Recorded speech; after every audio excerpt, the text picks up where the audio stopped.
नमस्कार। देश प्रदेश में आपका स्वागत है। सतीश झा। आपने सुना होगा प्रधानमंत्री ने मुख्यमंत्रियों से कहा, जो भाजपा से अलग जो राज्य हैं वहाँ के मुख्यमंत्रियों से कहा कि वो पेट्रोल और डीजल पर अपने कुछ रेट्स कम करें, जो वैट लगाते हैं वो कम करें और कोशिश करें कि जैसे भाजपा के राज्यों ने कम किया है वैसे वो भी कुछ कम करें और थोड़ा सा राहत दें और वो राष्ट्र के हित में होगा। ऐसी उन्होंने कुछ बात कही तो हमने देखना शुरू किया और कई लोगों ने देखना शुरू किया कि आखिर बात क्या है। पहली बात तो राज्यों के पास जीएसटी आने के बाद कोई और तरीका बचा नहीं है सिर्फ अल्कोहल और पेट्रोल डीजल के अलावा। ऐसा अगर पढ़ें क्या स्थिति है तो ऐसा लगता है, यानी कि सिर्फ अल्कोहल और पेट्रोल डीजल पर कुछ टैक्स लगा सकते हैं। पहली बात तो ये है। दूसरा ये है कि जीएसटी जो सरकार लेती है, जो आप देखते होंगे रसीदें देखते होंगे, उस पर 9% सरकार केंद्र का, 9% राज्यों का, जिस राज्य में होता है उस वहाँ पे 9% लगता है। तो वो भी दिखता है साफ साफ, लेकिन वो पैसे केंद्र सरकार इकट्ठा करती है और उसे बांटती है। वो दूसरी बात हुई। तीसरी बात ये है कि अगर आप देखें जो एक्साइज ड्यूटी सरकार ने बढ़ाई है, 3-4 रुपये हुआ करती थी बेस ड्यूटी, उसको अब 27 रुपये कर दिया है, 27-28 के आसपास हो गया है।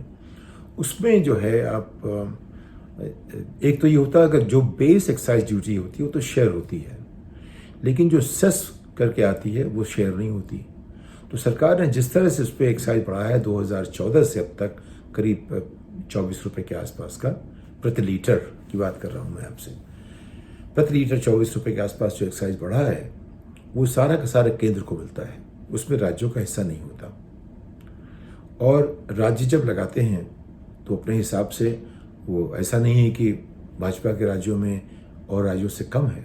आप देखें तो कई बार कई भाजपा और गैर भाजपा दोनों राज्यों बराबर है। हर राज्य में अलग अलग टैक्स लगाए गए हैं। वो कहीं 18-20% जो उनका बेस प्राइस होता है, जिस दाम पे खरीदते हैं, उसके 18-20% से 30% के आसपास उस बीच में कहीं है। मैं आपको पूरी टेबल पढ़ कर सुनाऊं उससे कोई फ़ायदा नहीं होगा, वो आप खुद देख सकते हैं चाहें तो। लेकिन अगर आप देखें कि क्या हो रहा है आज की स्थिति में, तो पहली बात यह है कि जो एक्साइज टैक्स जो बढ़ाया गया है उसका फ़ायदा राज्यों को नहीं होता। और जो राज्यों ने टैक्स लगाया है, ऐसा नहीं कि जो भाजपा के राज्यों ने गैर भाजपा से हमेशा कम लगाया है, ऐसा भी नहीं है। कुछ राज्यों में कम है, कुछ में ज़्यादा है। तो ये कहना कि सब भाजपा के राज्यों का अनुकरण करें, उससे कोई फ़ायदा नहीं लगता मुझे। तो अभी जो है करीब 43% टैक्स चल रहा है पेट्रोल के दाम पे, और अगर बेस प्राइस देखें तो 80% टैक्स देते हैं उसके ऊपर। उसको लेकर जैसे कांग्रेस ने कहा 26 लाख करोड़ रुपए केंद्र सरकार ने वसूले हैं इसके नाम पे एक साल में। अब तो इसका ये बात का हल कैसे होगा? इस बात का एक ही हल अगर दाम कम कर रहे हैं कि दोनों सरकारें, अगर पेट्रोल डीजल, चूँकि ये इस पर जो दाम की वृद्धि होगी उससे उसका असर हर चीज़ पड़ेगा। हर चीज़ बनाने में एनर्जी लगती है। दफ्तर चलाते हैं उसमें आप खर्च करते हैं, गाड़ी चलाते हैं पेट्रोल डीजल लगता है, हर चीज़ में इन चीज़ों का उपयोग होता है। ये कुछ मूलभूत कमोडिटीज़ हैं जिनका इस्तेमाल हमें करना पड़ता है, जिनसे कि दाम अगर इनके बढ़े तो सबके बढ़ेंगे। वो फ़र्क चाहे 3-4-5% का होगा, लेकिन दाम सबके बढ़ेंगे। तो उनका दाम कंट्रोल रखना चाहिए जिससे कि इसकी वजह से दाम ना बढ़ें। तो अभी जो से बेस प्राइस जो है वो 56 रुपये का है, उस पर डीलर को करीब 4 रुपये मिल जाते हैं, 100 रुपये अगर दाम है तो। और सेंट्रल एक्साइज ड्यूटी मान लीजिए 28 के आसपास है, राज्यों के करीब 20 के आसपास है। तो 20, 28 और 56 और 4 रुपये, तो यानी कि 105-6-7 रुपये के आसपास आपका पेट्रोल मिलेगा। ये डिपेंड करता है किस राज्य में जाएंगे आप। तो 95 से 110 के बीच में उनके भाव चल रहे हैं आज। लेकिन अगर आप देखें जो ये बढ़ोतरी कब हुई है, सारी 2014 के बाद हुई है।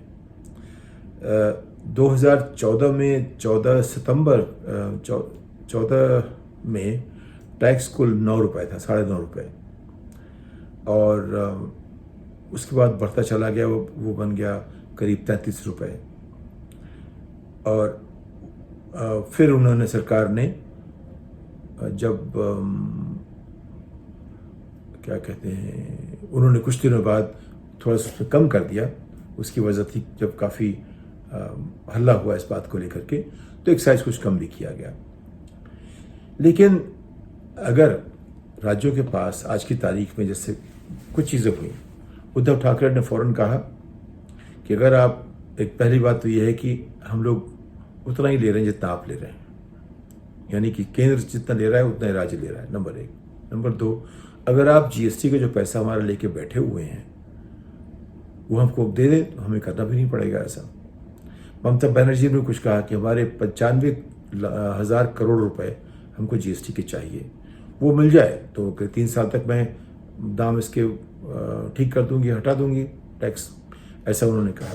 यानी कि जो पिछले 8 साल में जो अर्थव्यवस्था का कुप्रबंधन हुआ है उससे सबको मुश्किल हो रही है, राज्यों को मुश्किल हो रही है। जितने राज्यों से मैंने बात की सब कह रहे हैं उनकी जीएसटी उनको केंद्र से नहीं मिली है, उसकी वजह से वो कुछ काम नहीं कर पाते।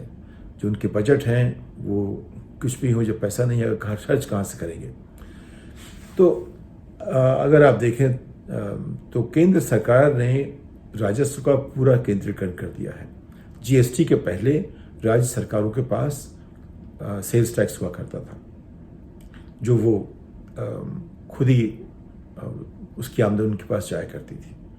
उस पर सेंट्रल सेल्स टैक्स था, स्टेट सेल्स टैक्स था, स्टेट के पास रहता था, उस पर उनका कंट्रोल था। अब वो कंट्रोल खत्म हो गया है, अब सारा केंद्रित हो गया है। इस बात की चर्चा जब मैंने अमेरिका में की तो लोगों ने ये कहा कि अमेरिका में ऐसा किसी भी कीमत पे राज्य सरकार नहीं मानती।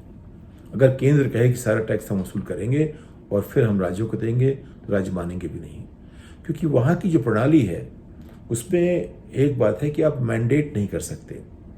आप जो फेडरल स्ट्रक्चर है उससे आप खिलवाड़ नहीं कर सकते, सीमाएं हैं उसकी।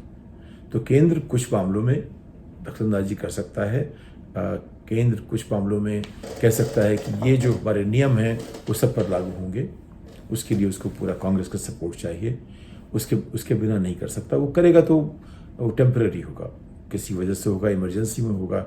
लेकिन आमतौर पे जो केंद्र और राज्य का रिश्ता है वो काफ़ी कुछ एक अपने आप में ठोस जगह पर खड़ा है, उसमें छेड़छाड़ करने की गुंजाइश बहुत कम है। हो सकती है हमेशा, उसके लिए कोई भी कानून पास होता है अगर केंद्र में, उसको हर राज्य रेटिफाई करता है। जब तक राज्य रेटिफाई ना करें वो कानून नहीं बनता। कुछ चीज़ें हमारे यहाँ ऐसी उसी तरह होती हैं, लेकिन हमारे यहाँ हमारे देश में परेशानी यह है कि जिसके पास सत्ता आ जाती है उसके पास इतनी ताकत बढ़ जाती है कि वो बाहें मरोड़ सकते हैं, कुछ तरह तरह के दबाव डाल सकते हैं अपना कोई भी नियम देश पर लगाने के लिए। आप देख रहे हैं सीए वाली बात, यूनिफाइड कोड की बात, इन सब में क्या हो रहा है। अब उसकी चर्चा आज नहीं करते हैं, लेकिन जो अर्थव्यवस्था में हुआ है उसका केंद्रीकरण हो गया है। ये मूल हमारा जो बात हम कहना चाहते हैं वो ये है कि अर्थव्यवस्था का केंद्रीकरण जितना 2014 के बाद हुआ है उतना पहले कभी नहीं था। तो उस केंद्रीकरण के नुकसान ये हुए हैं कि राज्यों की स्वायत्तता एक तरह से अपने आप में वो कुछ खतरे पड़ गई है और इसीलिए वो कुछ कर नहीं पाते। उनके बजट पे प्रभाव पड़ रहा है। वो केंद्र के बेसिकली आप देखिए एक तरह से उसके वजन से झुक जाते हैं। केंद्र के पास काफ़ी ताकत बढ़ गई आर्थिक मामलों में, तो फिर राज्य क्या करें। जैसे नीतीश कुमार ने बिहार में अल्कोहल भी उसको भी हटा दिया। अल्कोहल नहीं रहेगा और लोग पीना चाहते हैं, आप उस पर कंट्रोल अलग तरह करिए। उसको सिर्फ बैन कर देने से, हमने इस बात पहले बातचीत की थी, उससे किसी का फ़ायदा नहीं होगा। उससे अपराध बढ़ेंगे, उससे ब्यूरोक्रेसी में करप्शन बढ़ेगा और उससे फ़ायदा किसी का नहीं होगा। उसका राजस्व जाएगा, लोगों की नींद हराम होगी, लोगों को मौतें होंगी, अपराध बढ़ेंगे और भ्रष्टाचार बढ़ेगा। तो वो गलत पॉलिसी थी। लेकिन एक वो रास्ता राज्यों के पास है अल्कोहल का और पेट्रोल डीजल का। तो पेट्रोल डीजल का रास्ता वो निकाल रहे हैं, उसी में बहुत सारे टैक्स लगाते जा रहे हैं। और अगर उसमें वो दो तरह की बातें करें कि जिसका इस्तेमाल होता है औद्योगिक मामलों में, तो उस पर कम कर दें, तो फिर एक अलग तरह का भ्रष्टाचार शुरू हो जाएगा कि सारी की सारी चीज़ें होंगी। वो आप जानते हैं व्यवस्था कैसे चलती है। तो जो चीज़ें रूट होंगी वो केंद्र उससे मैन्युफैक्चरिंग से होंगी, जहाँ पे उद्योग उससे होंगी तो फिर ब्यूरोक्रेसी को आना पड़ेगा बीच में, फिर भ्रष्टाचार बढ़ेगा। तो जब तक नियम कानून साफ न हो किसी का कोई फ़ायदा नहीं होता। तो इसमें बड़ी बात यह है कि प्रधानमंत्री ने मौका जब उनको मिला तो उन्होंने जो बाकी चीफ मिनिस्टर्स हैं उनको एक तरह से सलाह दी। उन्होंने ये भी कहा कि आप इसको मेरी क्रिटिसिज्म मत मानिए, आलोचना मत समझिए इसको, मैं सिर्फ सलाह दे रहा हूँ। लेकिन है तो ये आलोचना ही, जबकि वस्तु स्थिति ये है कि सारी की सारी जो गड़बड़ हुई है वो केंद्र सरकार के फैसलों से हुई है। अगर वो चाहती तो जो बेस एक्साइज है उसमें सेस की जगह एक्साइज ड्यूटी ही लगाती, लेकिन उनके लिए सुविधाजनक है कि जो पैसा हम बटोरे उसमें से बांटना ना पड़े। तो जब इस तरह से बातें होंगी कि केंद्र सोचना शुरू कर देगा अपने बारे में और भूल जाएगा राज्यों के बारे में, तो अपने आप एक खाई बनती है।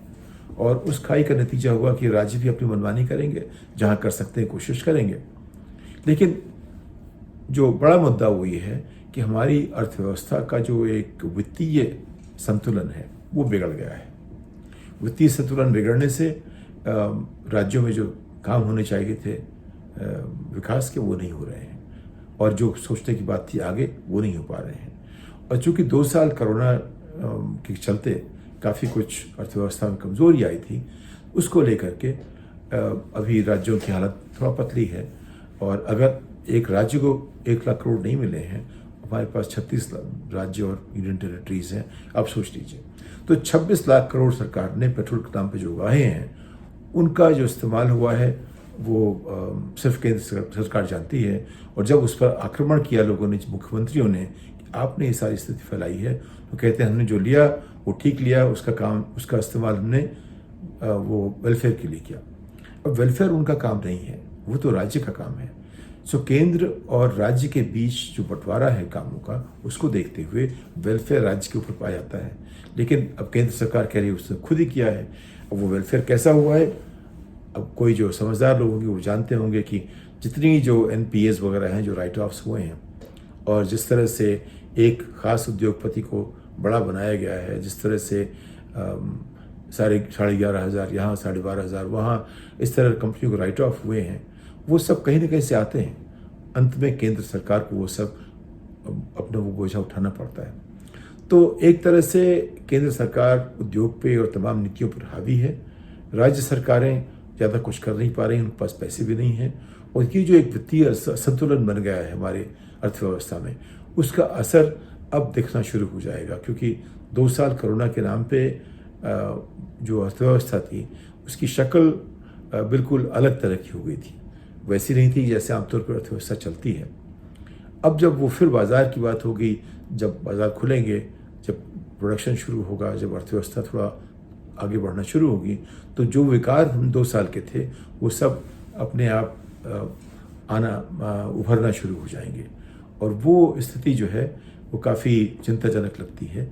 उस पर सोचना चाहिए सरकार को और तमाम लोगों को बैठ के सोचना पड़ेगा। ये एक तरफा नहीं हो सकता कि सिर्फ केंद्र कुछ कहता रहे उससे बात बन जाए। इस बात के साथ अगली पायदान तक विदा लेता हूँ। नमस्कार।